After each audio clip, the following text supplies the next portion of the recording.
Okay, let's talk about the other option, which is creating your own tiny house from scratch.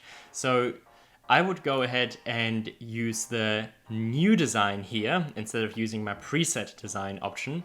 And actually, we've made it quite easy for you to create your own new design from scratch. So I'm just going to quickly give it a name to show you how I would start, and then I will leave you to do your own designing afterwards. So I'll just call this new design. And I will create my project, and again I can choose the metric or imperial system. So just for the sake of it, I'm going to use the imperial system now. And what we've done is we've created a tiny house configurator, which gives you a good starting point of different tiny house sizes that you would run into over and over again. So let's say we want to create a 30-foot tiny house. We'll choose this here. And we will want to have an 8'6" tiny house, which is a smaller width. And we'll create a double-story tiny house, which is 13 foot and 6 inches tall, which is the maximum that you can go to in the US. And we'll choose let's use a 6-inch wall thickness. Let's say we're in a colder climate.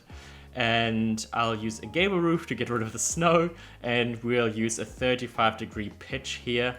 And now we have a tiny house with those dimensions. And of course, this looks already quite similar to what we looked at before, only that there's nothing in this tiny house yet, and you can now go ahead and use the tools that I have just taught you to create your own tiny house design. So you could go ahead and place some doors, go in and add some windows, of course, as well here, and start designing your tiny house. And we already have a very basic shell here, which is fantastic.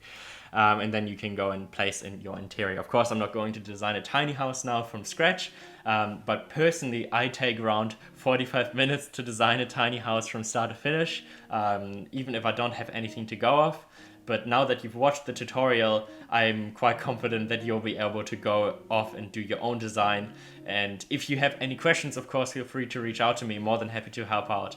But yeah, so I'd love to see what you can come up with. So yeah, good luck with your design. And I've got one more thing to talk about, which will be in the next section.